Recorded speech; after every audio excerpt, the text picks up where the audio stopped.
जो किसानों का सुरक्षा कवच का जो काम करता था एमएसपी, वो सुरक्षा कवच जो है एनडीए की डबल इंजन की सरकार ने हटा लेने का काम किया। हम लोग शुरू से ही कहते रहे हैं कि ये एनडीए की सरकार, डबल इंजन की सरकार, किसान विरोधी है, मजदूर विरोधी है, नौजवान विरोधी है। पूरी तरीके से ये विधेयक जो है काला बाजारी के लिए लाया गया है।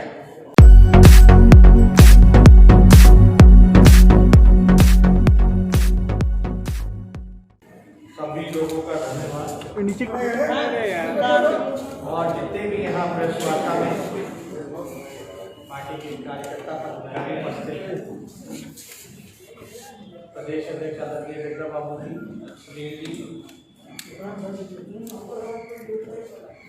आप लोग सब लोग जानते हैं कि हमारा देश जो है वो कृषि पे सबसे ज्यादा निर्भर है।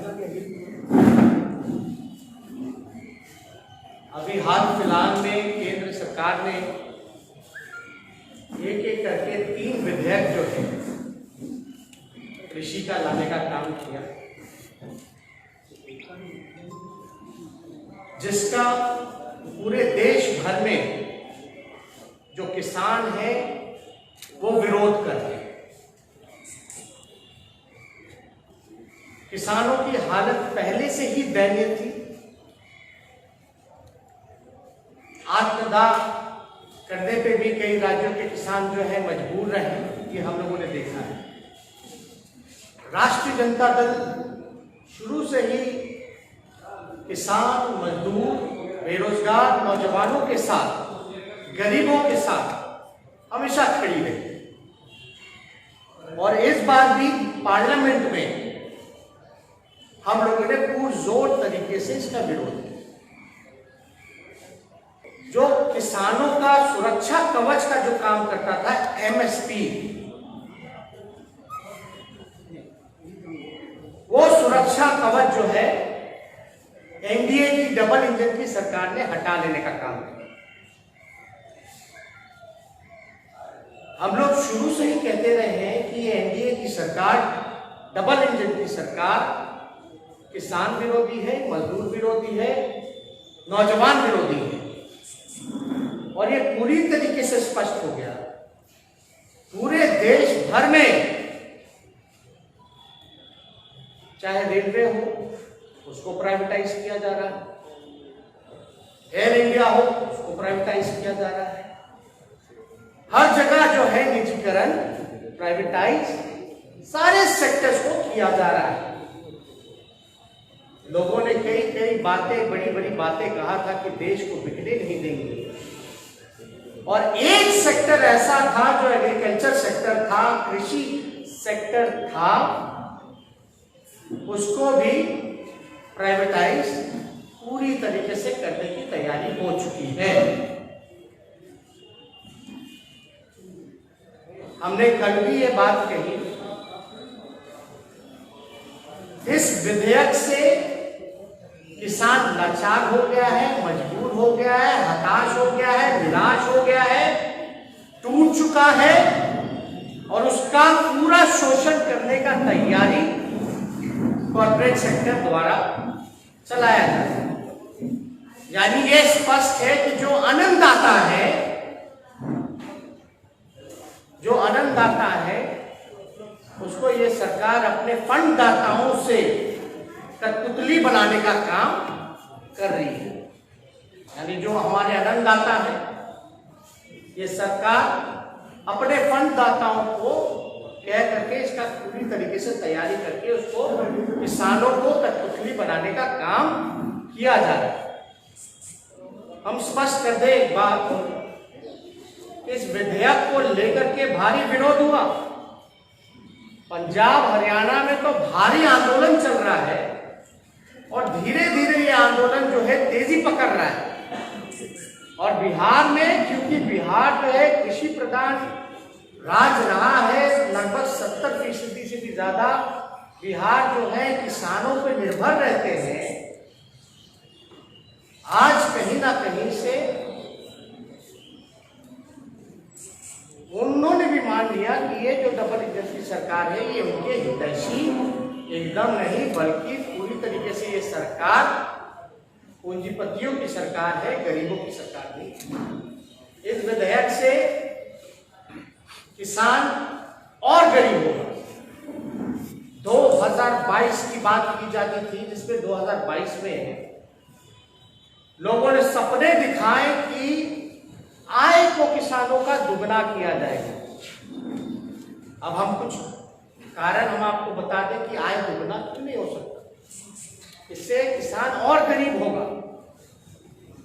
और जो खाद्य जो नियंत्रण जो होता था, अब वो सरकार के हाथ में इस विधेयक के बाद नहीं रह जाएगा।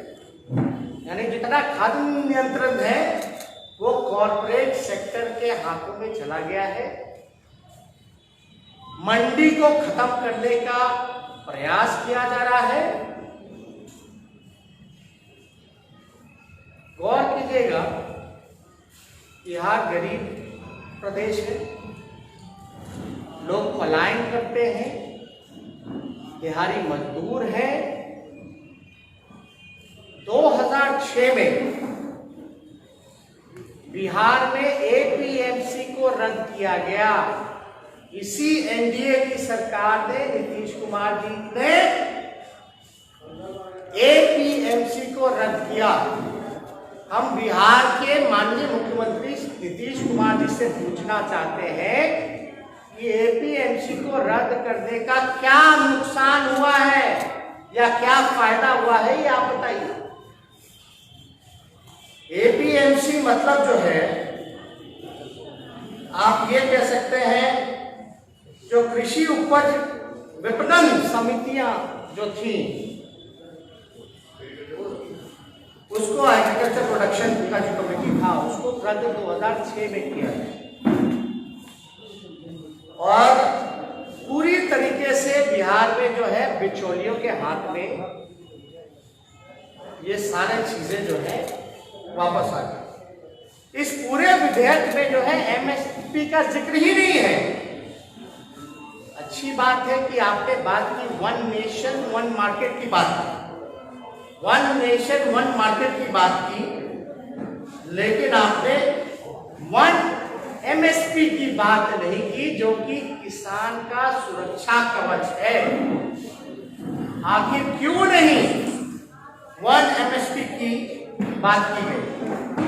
और देखिए, एपीएमसी जो 2006 में जो रद्द किया गया, धीरे धीरे जो उसका फलस्वरूप जो एक्सपीरियंस जो रहा बिहार का, वो माननीय मुख्यमंत्री जी को बताना चाहिए।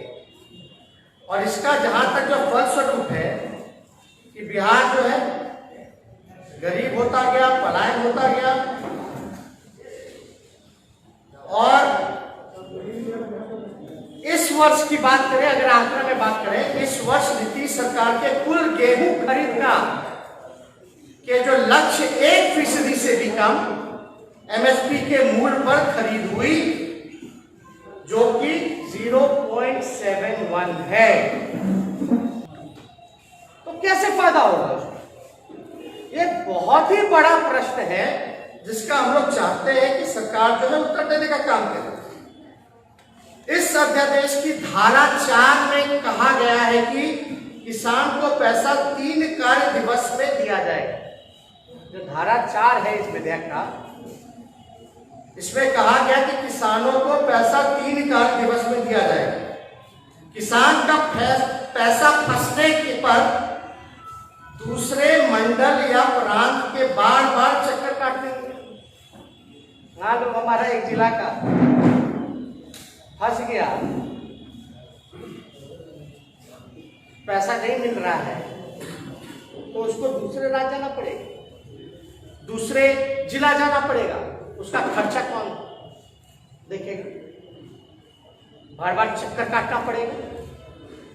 और बिहार और देश की तो दफ्तरों में, सरकारी दफ्तरों में ऐसे ही तरह चक्कर लोग काटते, कोई हल नहीं हो पाता। कहां जाएगा किसान? कैसे लाया जाएगा?